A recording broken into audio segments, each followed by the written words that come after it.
Good evening, everybody, and thank you for choosing King Jordan Radio here tonight for Thursday, December 18th, 2014.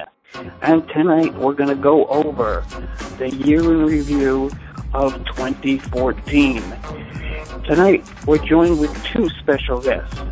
Let me introduce them one by one.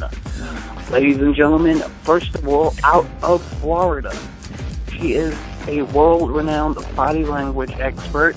She's also a jury consultant. Ladies and gentlemen, you can reach her at SusanConstantine.com, and she joins us now. Good evening, Susan, and welcome back to King Jordan Radio. How are you? Hi, King. How are you doing tonight? Awesome. Okay, let me introduce guest number two. He is out of Arizona. He is a legal defense attorney, a legal analyst. You see him on HLN, and tomorrow you'll see him on Dateline on the NBC network. A big welcome to the one and only Dwane Kate. Good evening, Dwane. How are you? Welcome back. Good, King Jordan. Radio. Thanks for having me on. Yes. Well, indeed, we had a big year in the year 2014. Between Oscar Pistorius, but there's a lot of sad deaths, and what I want to start out with is Joan Rivers, and let me play this clip for the audience, and then we'll talk about Joan on the other side. I think Kat is one of the chicest women in Hollywood. There's no question about that. But she's too old for this dress. A harsh critic of celebrity style, always unfiltered, always full of snark. The comedian Joan Rivers has died. She was 81 years old. A long-running career took her from late-night TV to Hollywood, interviewing celebrities and eliciting laughs. Like when, before I got with Jada, I got to check out her mom, Oh, I got scared. I thought she was going to say I was with her mom. A celebrity herself, Rivers had insults ready for everyone, exposing even her own decisions like repeated plastic surgeries to laughs. And I always recommend doing a little at a time, a little bit at a time. Otherwise, you can look like you've been through a wind tunnel, or Robert Redford looks like he's in the witness protection program. Rivers was born in 1933 in Brooklyn, New York. She shelved her birth name, Joan Alexandra Molinsky, for the stage name, Joan Rivers, but kept her now famous New York City accent. Then in 1965, she landed her big break, appearing on The Tonight Show starring Johnny Carson. By 1983, she was named permanent guest host for Carson, a milestone in the male-dominated world of late-night television. A few years later, she jumped ship to the Fox network, launching The Late Night Show with Joan Rivers, her husband Edgar Rosenberg, the producer. It lasted only one season. Her husband later committing suicide, the show's failure, Rivers said, a major factor. Following her husband's death, it took Rivers years to get her career going again. But when she did, she rarely stopped. Rivers reflected on her work. Now, the stage is a persona, and the stage I feel I'm every woman striking out. That's always been me from the very beginning. Always fighting, why are you doing this to women? Why are you doing this? In recent years, her daughter Melissa joined her, appearing on the reality TV show Joan and Melissa. Joan Knows Best. The pair were inseparable. George Clooney. Rivers, a fixture during red carpet arrivals, and host of the E! Network show, The Fashion Police. Nominations. All right, let's never mind. Screw it. We all know about that. Behind the rough exterior, though, Rivers once had this to say about her non-stop drive. That's fair. If my book ever looked like this, it would mean that nobody wants me, that everything I ever tried to do in life didn't work. Nobody cared, and I've been totally forgotten. Yet that calendar was always packed. Just days ago in New York, making her final appearance. Padmananda Rama, The Associated Press. Okay, Susan, I'll go to you first. What is your thoughts of the iconic Joan Rivers and her passing? Oh, well, I think it was terribly sad, and I think it was unexpected, of course. And I think that the problem is that she just made a very quick decision to go to someone that wasn't really qualified. And, unfortunately, through all of her years of cosmetic surgery and being under anesthesia, I'm sure that this really didn't help matters at all. So, it was a very sad day. I mean, she's a wonderful, beautiful woman inside, and she certainly has made me laugh a lot of times. So I'm certainly going to miss her and watch her videos in the future. Dwane, do you think she went over the top one too many times in some of the things she said, or she was just doing that to get some big press? The truth is that I really respect people that will say what's on their mind, and they really don't have a filter. I mean, there's a time to have a filter and there's a time not to have a filter, and I always thought she was appropriate. Because she made just as much fun of herself as she made of everybody else, and she was a very funny woman, and and I just respect her for saying what was on her mind. Yeah, and Susan, she like they said in the clip, she was performing all the way up until her 80s, and you got to give her credit. I agree. I mean, we have to give her a lot of credit for what she's done. I mean, she's an amazing lady. I mean, up in her 80s, I mean, she still was just as funny in her 80s that she was in her 20s and 30s. And, I think that's why everybody's really going to miss her a lot. And one of the things I wanted to speak to is what you just got done talking about. And, she was very appropriate in when she was speaking, even though she made fun of other people, she did make more fun of herself, and especially when it came to cosmetic surgery. I mean, she would laugh about somebody else, but at the same time, she would also put herself in the mix, which I thought was quite genuine and authentic. Yes, but there was some deaths overseas or something, and she made some comments that some people found a little heartless, a little strong. What was your feelings on the strong comments she made? Or that was just Joan being Joan? Yes. Oh, well, yeah, I mean, there's times where I thought that she was pretty harsh, but at the same time, it's one of those kind of things where, we shouldn't laugh when people fall down and hit their head, or we shouldn't laugh at people when things happen to them. But, I mean, when she would say things that were seen to be so harsh, it was almost kind of shocking, and it just made you laugh. So was she overly cruel? But I think that she always recovered really well. So even though she may have made a really strong comment, I don't think it was ever made in hate or in spite. And I think it was really more in fun and, just in jest, So I didn't find it offensive. Absolutely. The next story I want to touch on is 61-year-old Robin Williams hangs himself, Dwane. What was your thoughts when you heard about that story? Just an iconic figure. It was, and that's probably the one that affected me the most. I mean, I'm 24 years sober in recovery, and I've faced a lot of those same demons. And and I've always looked to Robin Williams because there isn't anybody on this planet that was quicker than he was, that was wittier than he was, that could just make up the most bizarre stuff in the world off the top of his head. And there were times like in the Mork and Mindy show where I was on the floor laughing. And and a lot of times that genius comes out of pain, and a lot of times there's a fine line between, insanity and genius. And he walked that line all the time. And Susan, your take on Robin Williams. Well, it was shocking. Right.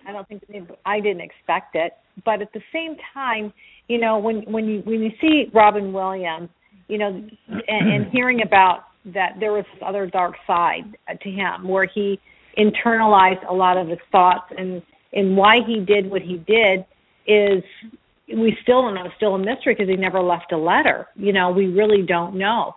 But he was fighting internally, and I knew that he was dealing with depression over years.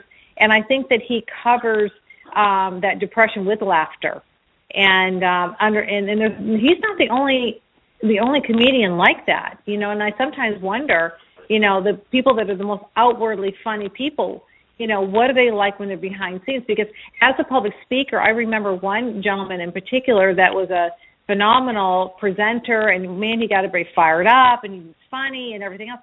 off stage. I saw him in a corner, kind of whittled up. I mean, you couldn't even approach him. He was insecure. He was fragile.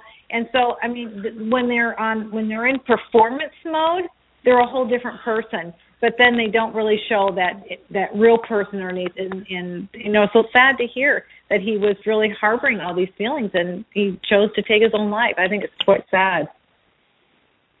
Dwane, do you look at this as an easy way out? Some people have said that a couple months back. He did have children, I believe. And I don't know. How do you look at this? I mean, should have went to the hospital for help when you have these type of feelings, or just taking away his life, or we shouldn't judge because we're not in his shoes? Well, you can never judge somebody without. You can never judge somebody without being in their shoes, and I would never say killing yourself's easy. You know, I mean, I don't think most people that kill themselves arrive at that decision lightly. You know, and I've always thought that suicide is a permanent solution to a temporary problem, but you know, there are just some people that just you know, that's just their way out, and I think most people that commit suicide do it because they don't think there is any other way out. I think if they thought there was another way out, that they would take it. But some people are just tired. They've been fighting a demon or something for their whole life, and some people just finally give up. Mhm. Yeah. Yes. You know, yes. I don't think. Go ahead. You go ahead, Kat. Oh, okay. You know, I lost a brother-in-law to suicide, and then also to my pastor's son. My pastor's son committed suicide, and look at where Rick Warren's son committed suicide. You know, I mean, there's truly an epidemic out there with people that are just so sad, and they don't know how to deal with their own depression. But you know, suicide to them is not a death sentence. And that's the most important thing. To them, it's their way of healing and relief away from their pain. And I don't think that it's a selfish thing, because we're thinking about it with a healthy mind. I can tell you firsthand from the people that I've known, and especially my brother-in-law, and being very close to him, and when he did kill himself, there were signs. And, you know, we have to listen to those signs. And I think so often the people that are close to them think, oh, you know, they're just going through it, they'll get over it, they've been through it before. But I think that this is a wake-up call for all of us to be aware of what those signals might be, pay attention, and react and get help for them immediately. Yes, and Dwane, you feel the same way? Yeah, I mean, I absolutely do. You know, it's you know, a lot of times there are signs, but you know, I mean, you know, in my work, I deal with a lot of people in addiction, and I probably average burying 2 or 3 clients a year, and half of those are probably to suicide. And I don't see it coming. I mean, it's not like, I mean, if I see it coming, I mean, I call family, friends, whatever. You know, but you know, it's just that, you know, they're in my office one day, and you know, 3 days later they're dead, and I just have you know, no idea. I mean, I know that there's a lot going on, but I don't, you know, they don't, you know, they don't just come out and tell you what they're up to. Exactly. Just wanted to let my audience know that tomorrow you will be on Dateline, right? At 8 p.m. Eastern Time on the NBC network.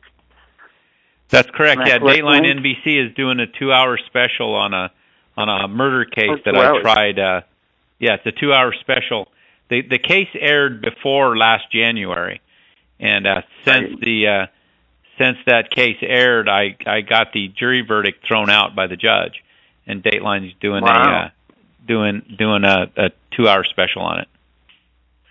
Yeah, because Dateline, they mostly take people that are found guilty. I would say 80%, but that's interesting. Well, you know, I had that conversation with the Dateline producers when they first approached me and wanted to do my show, because I said, you know, my wife watches Dateline because I can't stand to watch it because it's like being at work. Okay, but my wife loves the show. Okay, so, you know, I ended up watching it, and I said, you know, the guy's always found guilty. And they said, well, not always. And, you know, and one of the most interesting things I learned is, because sometimes the attorneys look like idiots on Dateline. I mean, sometimes they do. And so when I met with Keith Morrison, I said, Keith, I said, one thing I'm worried about is, sometimes you make the lawyers look like idiots. And he looks at me like he does, and he thinks for a second. He looks at me, he goes, Dwane, in that just velvet voice he has. He goes, Dwane. He goes, I don't make them look like idiots. I let them look like idiots. Right. He's a wily veteran. And I went, you know what? That's exactly the truth. That's exactly the truth. Because I mean, if you knew some of the shows I watch, there's a lawyer sitting in his office and there's just crap everywhere, boxes and desks full of paper. I'm going, Dateline's coming, straighten up, Right. I mean, it's not like they surprise you when they walk in your office. They set an appointment. So right. So sometimes they actually go through the trial with before and after. One time I even saw they let the jury room be exposed, and that's a no. Yeah. Usually. So yeah, they filmed the entire 2-month trial, every minute of it. So wow. Very interesting indeed. Oh, okay, in March, another tragedy in the California area, Santa Barbara. Let's take a listen and we'll talk on Killer Elliot Rogers' mass murder plot had come together over the course of the past year. All of it detailed in a chilling manifesto and disturbing video that he left behind. ABC's Clayton Sandell is at the apartment building where his deadly rampage began with the very latest. Good morning, Clayton. Good morning, Lara. This morning, Elliot Rogers' parents, who are divorced, are not speaking publicly. But now we are learning that just moments before this all began, their son sent an ominous warning. Just minutes before Elliot Rogers began his sinister attack, his mother knew something was wrong. You forced me to suffer all my life, and now I'll make you all suffer. Family friend Simon Astaire tells ABC News that Chin Roger had just taken a call from her son's therapist, telling her to check her email. Waiting in her inbox, that 137-page manifesto detailing Elliot's jealousy and hatred, especially for women, who he blamed for a life of loneliness, rejection, and misery. It was 9:17 p.m., only 13 minutes before the shooting started. Chin Roger then checked her son's YouTube page. What she found, Astaire says, confirming her worst fear. Well, this is my last video. It all has to come to this. Astaire says Elliot's mother frantically called her ex-husband, Peter Roger, and later police, the two racing from Los Angeles to Isla Vista.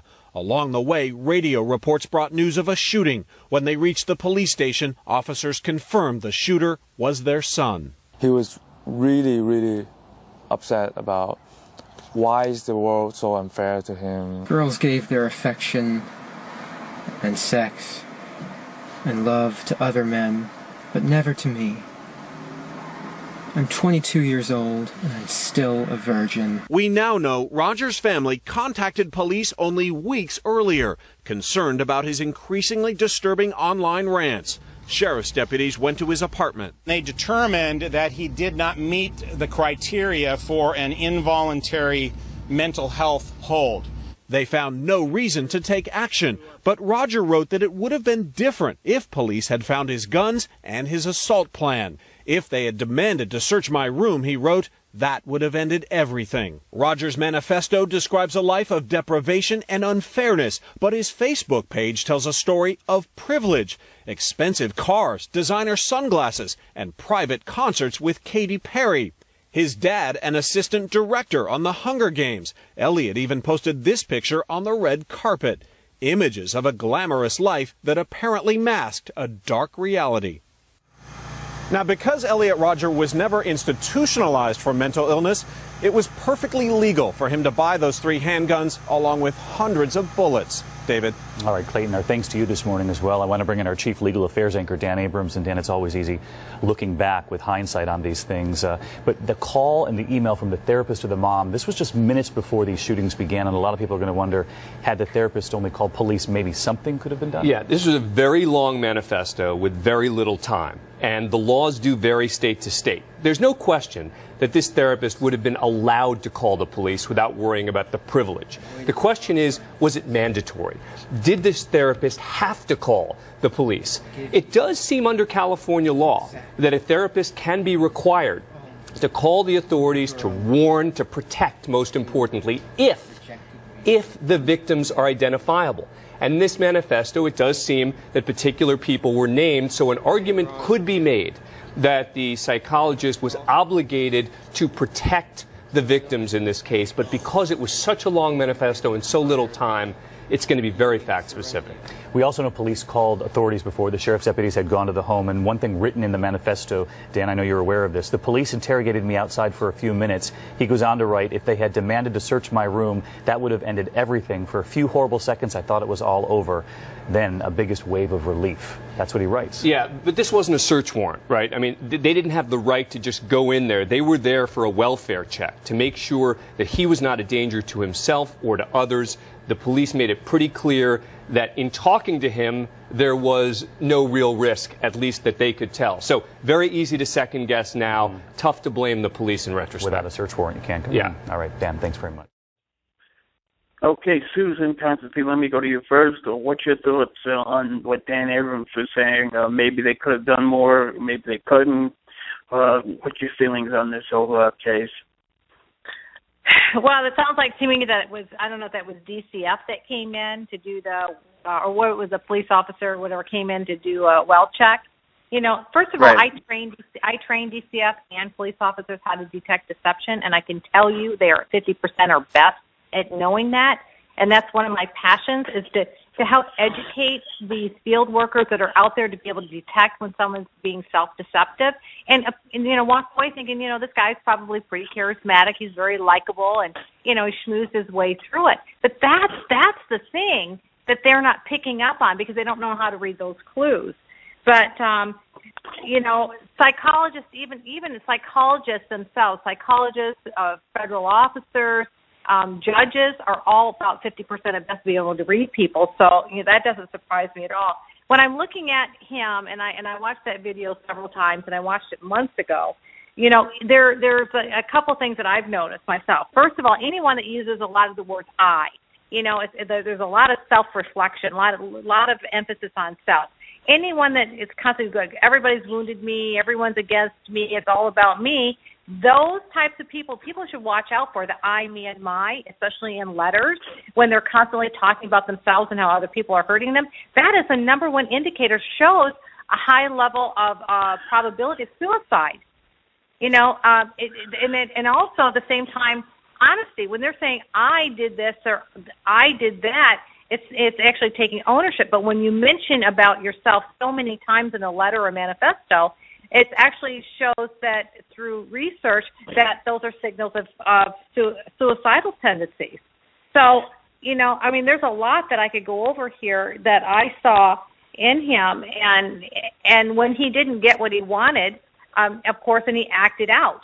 So because of his level of rejection and hatred, and here's the other thing, watch out for people that use those angry words. He used lots of angry words, and angry words are also another signal of a type of person that tends to be more deceptive.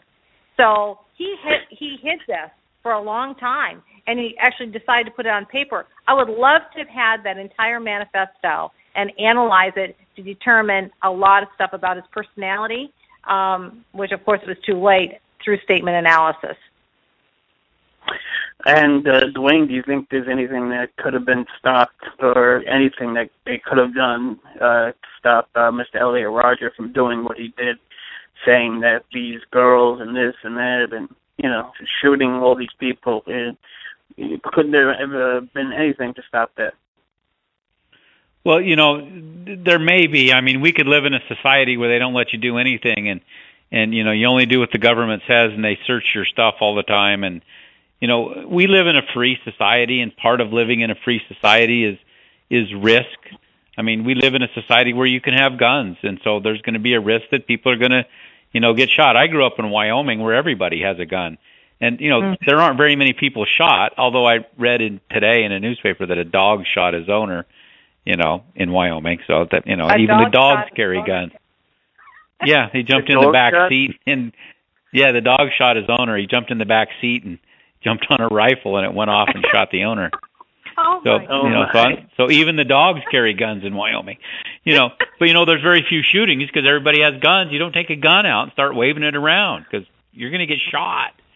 But but we live in a society. We live in a society where you can't lock people up because you think they might do something. I mean, you can't just because somebody's acting a little strange go search their apartment.